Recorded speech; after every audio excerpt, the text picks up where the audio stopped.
You know, when you think of a library, you probably picture a quiet, peaceful place for learning. But for City Central Library, well, that's not the whole story. Tucked away in its deepest archives, a librarian's personal log reveals something much, much darker. This place wasn't just storing books. It was a silent witness to people desperately searching for knowledge that was never meant to be found. And this one line, this chilling warning, this is the key to everything. It's the terrible, terrible bargain at the heart of the library's most secret collection. It really sets the stage for a story about love, about sacrifice, and ultimately, a fate you just can't escape.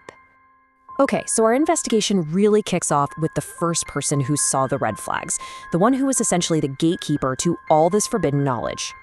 So, our main source of info here, it's the logbooks from a receptionist named Nisha. And these logs, they track a lot more than just overdue books. They track the slow, steady descent of a man named Siddharth Sharma into a world he should have never entered. A journey that started with something as simple as a library card.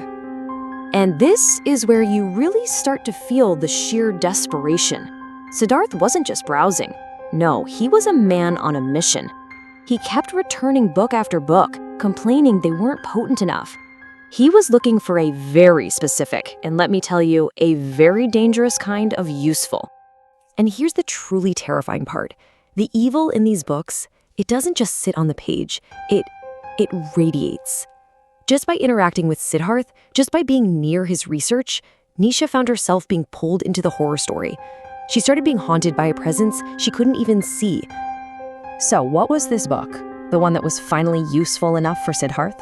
Well, this is where the story shifts from creepy to a truly horrifying step-by-step procedure. This is it. The book at the center of this whole mess, the Aghor Shastra. And let's be clear, this isn't some book of old myths. It's a straight-up instruction manual, a how-to guide for people who have already cheated death once and are now being hunted down by the very thing they escaped. Now, Siddharth didn't care about the whole book. He was laser-focused on just one chapter, Part 7. The title is so blunt, it's chilling, right? It promises a way to literally throw death off your trail. But how? The ritual is just coldly strategic. First, you build a house that's a mirror image of the real one, totally inverted, to disorient whatever's hunting you. Second, you use a simple wooden doll as a kind of decoy, a focal point to draw the entity's attention away from the real prize.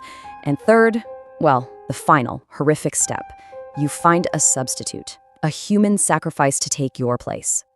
But here's the thing, the Aghor Shastra wasn't some one-off book. It was just one part of a larger, unspoken collection, an entire shelf in that library dedicated to the forbidden. Which means Siddharth's story, it probably wasn't unique.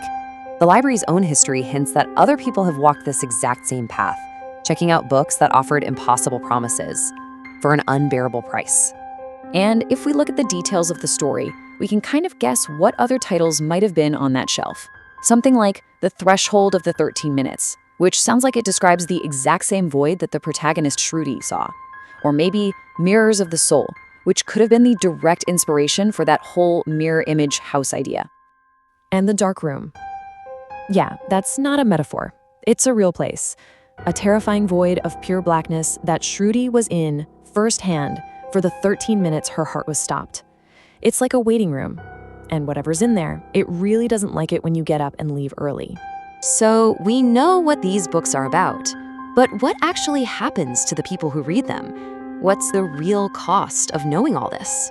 It's really the most important question, isn't it? When you borrow this kind of knowledge from the library, you don't just get information, you get side effects.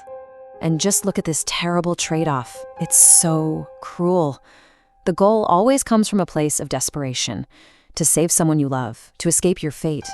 But the consequences, they're always a twisted reflection of that hope. The connection you wanted becomes a phantom call.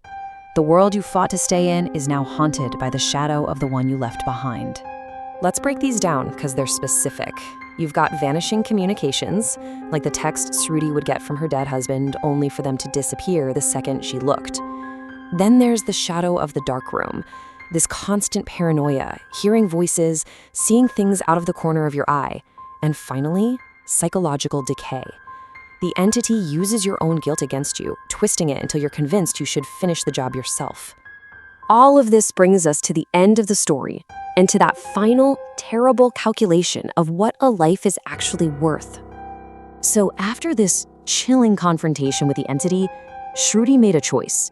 She realized her husband had made the ultimate sacrifice to save her, and if she gave in, the entity would win. So she chose to live, to honor what he did for her. And that's the question that just hangs over this entire story, isn't it? Siddharth answered it with a ritual and 2 lives, including his own. It's the question these books force you to answer. And so, here we are, right back where we started. That warning, it isn't just a clever line. It's the fundamental law of this universe. There are no loopholes, no free passes. There's only a debt, and that debt will always be collected. So I'll leave you with a final piece of advice. If you're ever in some forgotten corner of a library and you stumble upon some dusty old book that makes impossible promises, just turn around, walk away, leave it on the shelf. And one last question to leave you with. Have you ever been in a room totally alone and felt with absolute certainty that you weren't